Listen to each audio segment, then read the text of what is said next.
الكتاب ولم يجعل له عوجا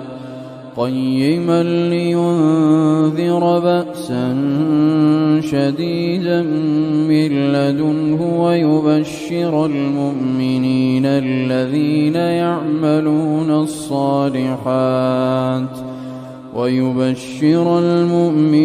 الذين يعملون الصالحات أن لهم أجرا حسنا ماكثين فيه أبدا وينذر الذين قالوا اتخذ الله ولدا ما لهم به من علم ولا لآبائهم كبرت كلمة تخرج من أفواههم إن يقولون إلا كذبا فلعلك باخع نفسك على آثارهم إن لم يؤمنوا بهذا الحديث أسفا إنا جعلنا ما على الأرض زينة لها لنبلوهم أيهم أحسن عملا وإنا لجاعلون ما عليها صعيدا جرزا أم حسبت أن أصحاب الكهف والرقيم كانوا من آياتنا عجبا إذ أوى الفتية إلى الكهف فقالوا ربنا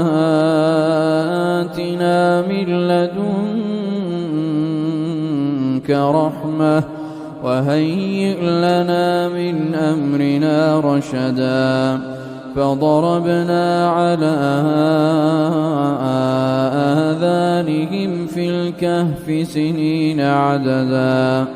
ثم بعثناهم لنعلم أي الحزبين أحصى لما لبثوا أمدا نحن نقص عليك نبأهم بالحق إنهم فتية آمنوا بربهم وزدناهم هدى وربطنا على قلوبهم إذ قاموا فقالوا ربنا رب السماوات والأرض لن ندعو من دونه إلها لقد قلنا إذا شططا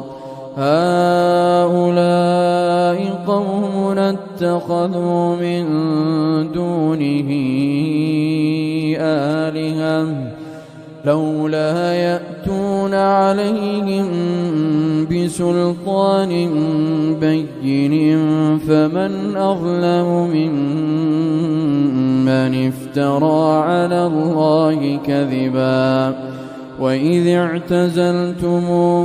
وما يعبدون إلا الله فأووا إلى الكهف ينشر لكم ربكم من رحمته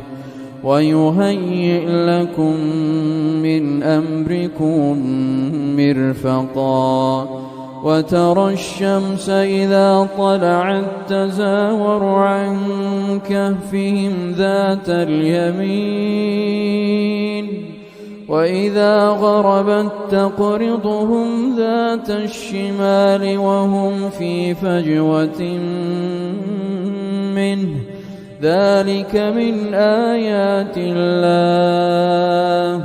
من يهد الله فهو المهتد ومن يضلل فلن تجد له وليا مرشدا وتحسبهم أيقاظا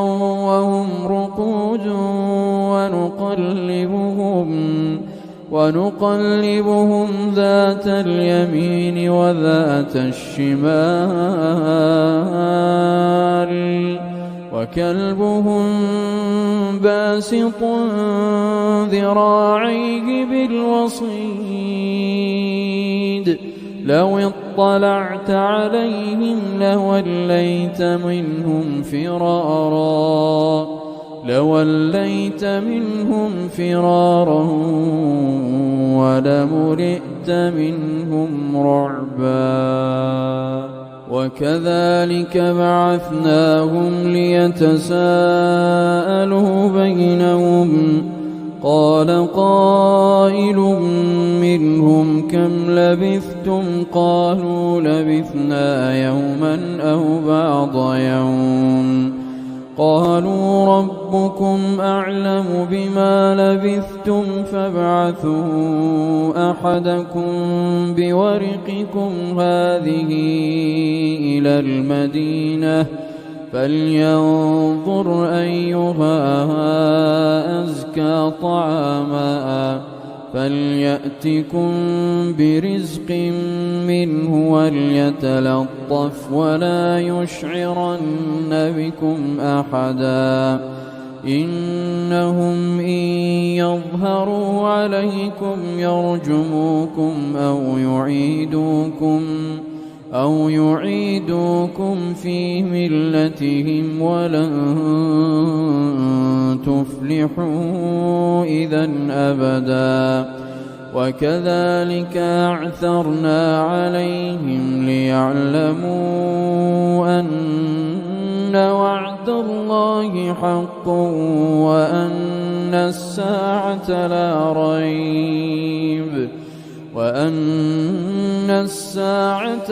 ريب فيها إذ يتنازعون بينهم أمرهم فقالوا ابنوا عليهم بنيانا ربهم أعلم بهم قال الذين غلبوا على أمرهم لنتخذن عليهم مسجدا سيقولون ثلاثة رابعهم كلبهم ويقولون خمسة سادسهم كلبهم رجما بالغيب ويقولون سبعة وثامنهم كلبهم قل ربي أعلم بعدتهم ما يعلمهم إلا قليل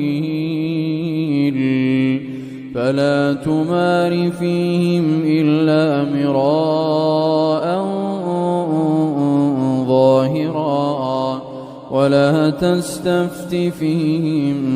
منهم أحدا ولا تقولن لشيء إني فاعل ذلك غدا إلا أن يشاء الله واذكر ربك إذا نسيت وقل عسى أن يهديني ربي لأقرب من هذا رشدا ولبثوا في كهفهم 300 سنين وازدادوا 9 قل الله أعلم بما لبثوا له غيب السماوات والأرض أبصر به وأسمع ما لهم من دونه من ولي ولا يشرك ما لهم من دونه من ولي ولا يشرك في حكمه أحدا واتل ما أوحي إليك من كتاب ربك لا مبدل لكلماته ولن تجد من دونه ملتحدا واصبر نفسك مع الذين يدعون ربهم بالغداة والعشي يريدون وجهه ولا تعد عيناك عنهم تريد زينة الحياة الدنيا ولا تطع من أغفلنا قلبه عن ذكرنا واتبع هواه وكان أمره فرطا وقل الحق من ربكم فمن شاء فليؤمن ومن شاء فليكفر إنا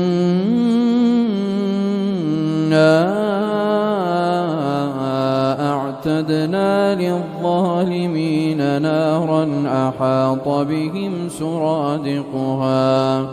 وإن يستغيثوا يغاثوا بماء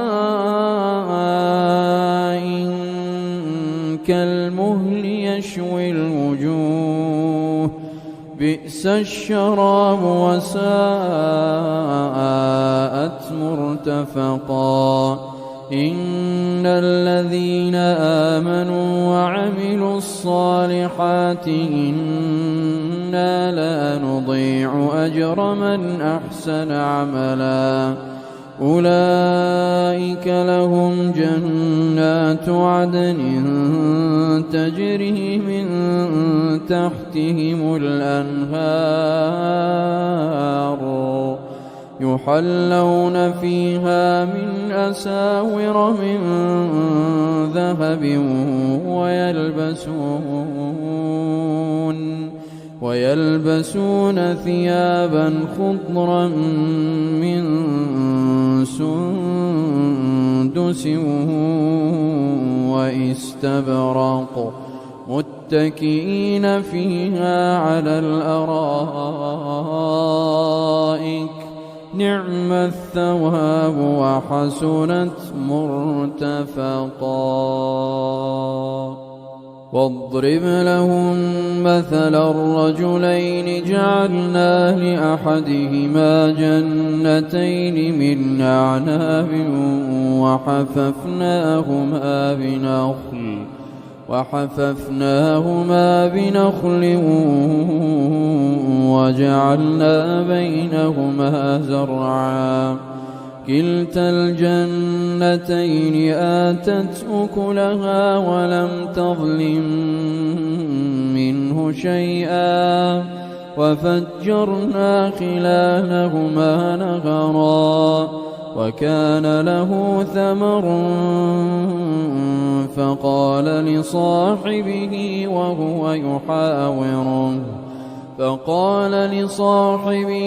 وهو يحاوره أنا أكثر منك مالا وأعز نفرا ودخل جنته وهو ظالم لنفسه قال ما أظن أن تبيد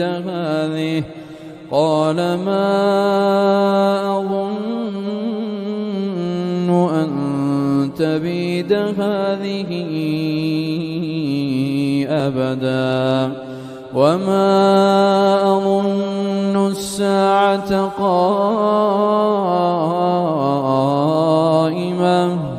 ولئن رددت إلى ربي لأجدن خيرا منها منقلبا قال له صاحبه وهو يحاوره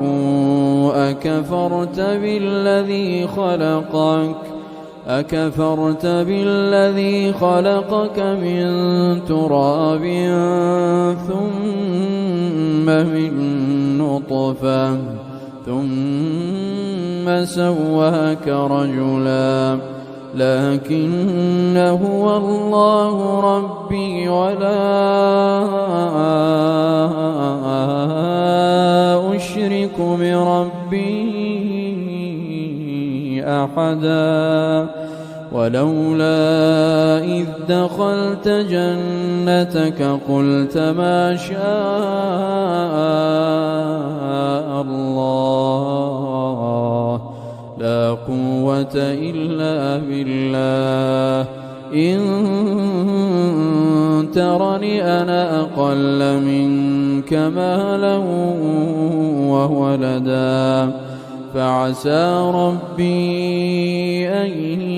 يؤتيني خيرا من جنتك ويرسل عليها حسبانا من السماء فتصبح صعيدا زلقا أو يصبح ماؤها غورا فلن تستطيع له طلبا وأحيط بثمره فأصبح يقلب كفيه على ما أنفق وهي خاوية على عروشها ويقول يا ليتني لم أشرك بربي أحدا ولم تكن له فئة ينصرونه من دون الله وما كان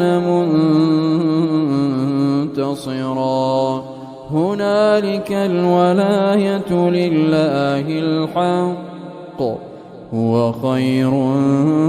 ثوابا وخير عقبا واضرب لهم مثل الحياة الدنيا كماء أنزلناه من السماء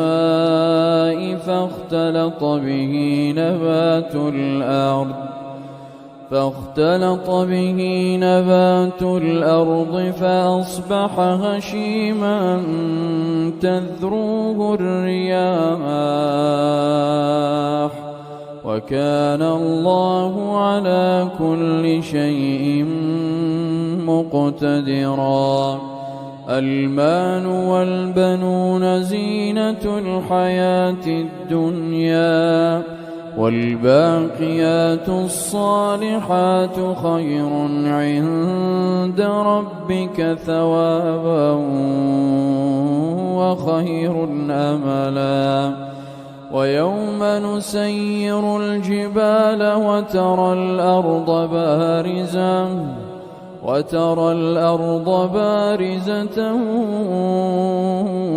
وحشرناهم فلم نغادر منهم أحدا وعرضوا على ربك صفا لقد جئتمونا كما خلقناكم أول مرة بل زعمتم أن لن نجعل لكم موعدا ووضع الكتاب فترى المجرمين مشفقين مما فيه ويقولون يا ويلتنا ما لهذا الكتاب لا يغادر صغيرة ولا كبيرة ما لهذا الكتاب لا يغادر صغيرة ولا كبيرة إلا أحصاها ووجدوا ما عملوا حاضرا ولا يظلم ربك أحدا وإذ قلنا للملائكة اسجدوا لآدم فسجدوا إلا إبليس كان من الجن ففسق عن أمر ربه أفتتخذونه وذريته أولياء من دوني وهم لكم عدو بئس للظالمين بدلا ما أشهدتهم خلق السماوات والأرض ولا خلق أنفسهم وما كنت متخذ المضلين عضدا ويوم يقول نادوا شركائي الذين زعمتم فدعوهم فلم يستجيبوا لهم وجعلنا بينهم موبقا ورأى المجرمون النار فظنوا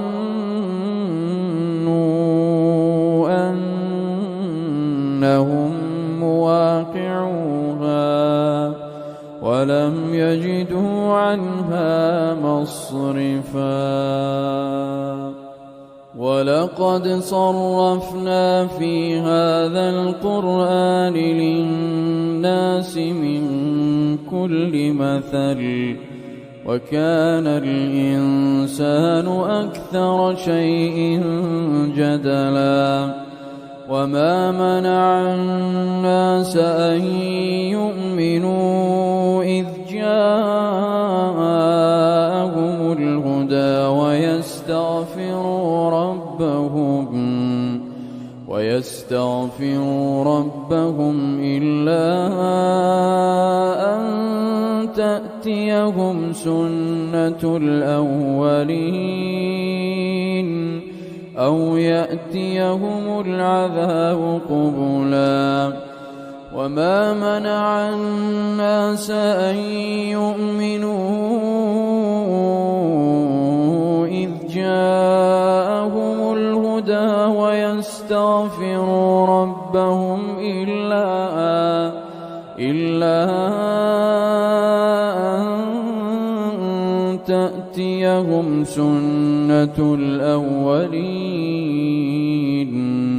أو يأتيهم العذاب قبلا وما نرسل المرسلين إلا مبشرين ومنذرين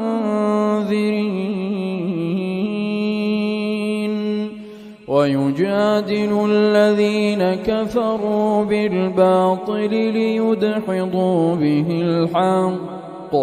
واتخذوا آياتي وما أنذروا هزوا ومن أظلم ممن ذكر بآيات ربه فأعرض عنها ونسي ما قدمت يداه إنا جعلنا على قلوبهم أكنة أن يفقهوه وفي آذانهم وقرا وإن تدعهم إلى الهدى فلن يهتدوا إذا أبدا وربك الغفور ذو الرحمة لو يؤاخذهم بما كسبوا لعجل لهم العذاب بل لهم موعد لن يجدوا من دونه موئلا وتلك القرى أهلكناهم لما ظلموا وجعلنا لمهلكهم موعدا وإذ قال موسى لفتاه لا أبرح حتى أبلغ مجمع البحرين حتى أبلغ مجمع البحرين أو أمضي حقبا فلما بلغا مجمع بينهما نسيا حوتهما فاتخذ سبيله في البحر سربا فلما جاوزا قال لفتاه آتنا غداءنا لقد لقينا من سفرنا هذا نصبا قال أرأيت إذ أوينا إلى الصخرة فإني نسيت الحوت وما أنسانيه إلا الشيطان أن أذكره واتخذ سبيله في البحر عجبا قال ذلك ما كنا نبغ فارتدا على آثارهما قصصا فوجدا عبدا من عبادنا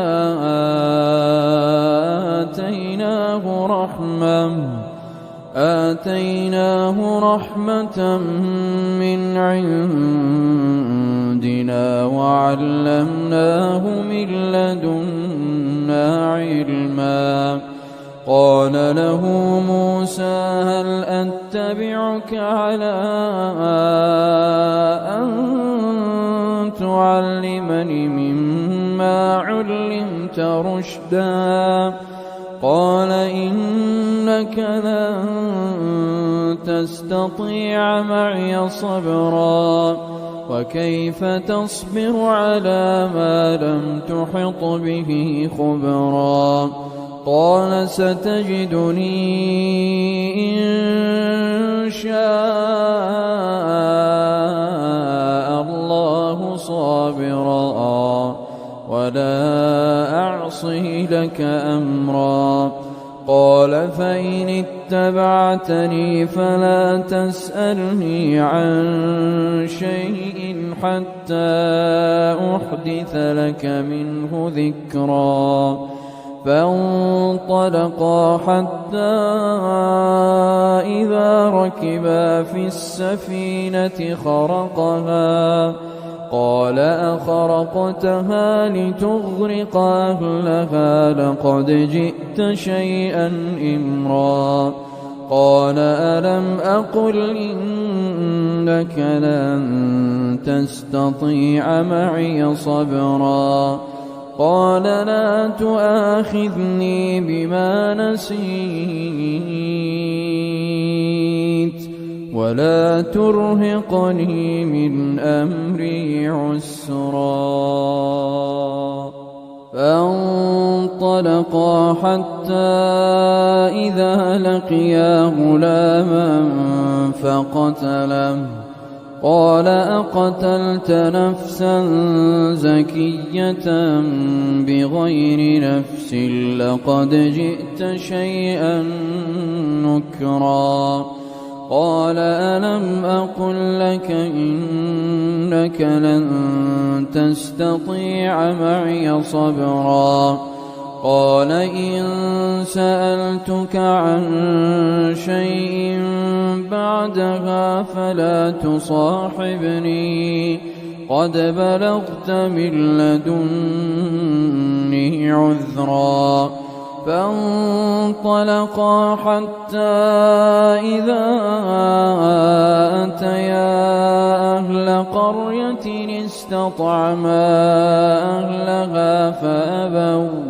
فأبوا أن يضيفوهما فوجدا فيها جدارا يريد أن ينقض فأقامه قال لو شئت لاتخذت عليه أجرا قال هذا فراق بيني وبينك سأنبئك بتأويل ما لم تستطع عليه صبرا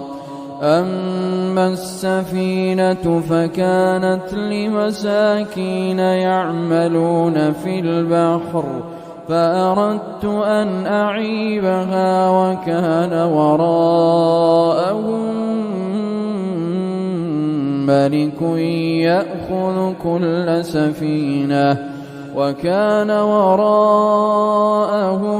ملك يأخذ كل سفينة غصبا وأما الغلام فكان أبواه مؤمنين فخشينا أن يرهقهما طغيانا وكفرا فأردنا أن يبدلهما ربهما خيرا منه زكاة وأقرب رحما وأما الجدار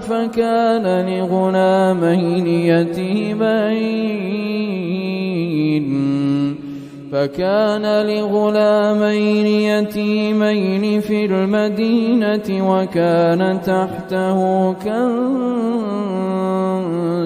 لهما وكان أبوهما صالحا فأراد ربك أن يبلغا أشدهما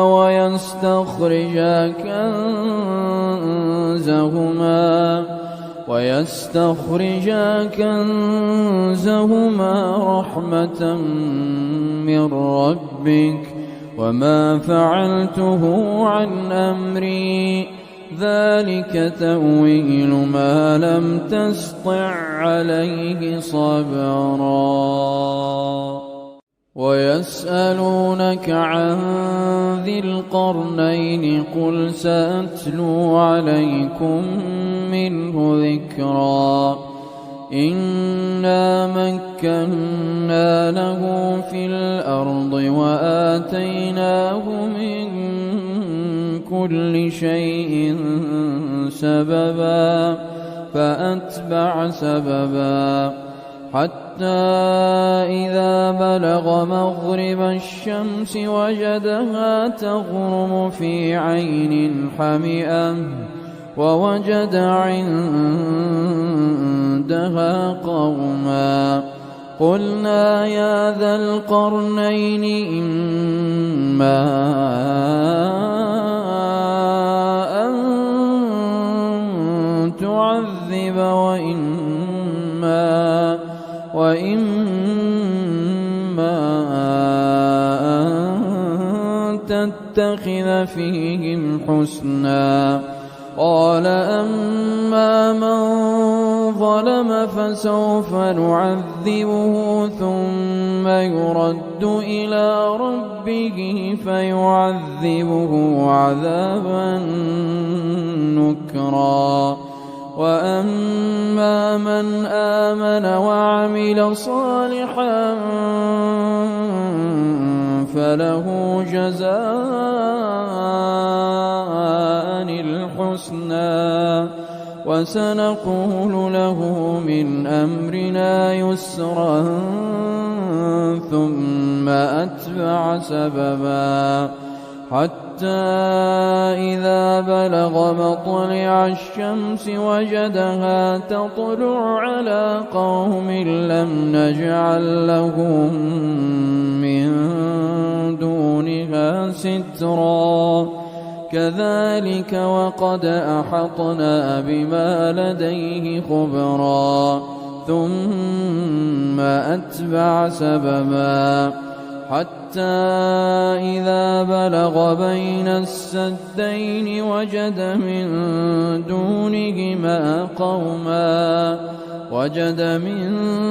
دونهما قوما لا يكادون يفقهون قولا قالوا يا ذا القرنين إن يأجوج ومأجوج مفسدون في الأرض فهل نجعل لك خرجا على أن تجعل بيننا وبينهم سدا قال ما مكني فيه ربي خير فأعينوني بقوة نجعل بينكم وبينهم ردما آتوني زبر الحديد حتى إذا ساوى بين الصدفين قال انفخوا حتى إذا جعله نارا قال آتوني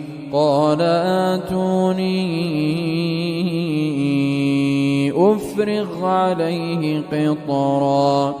فما استطاعوا أن يظهروه وما استطاعوا له نقبا قال هذا رحمة من ربي فإذا جاء وعد ربي جعله دكاء وكان وعد ربي حقا وتركنا بعضهم يومئذ يموج في بعض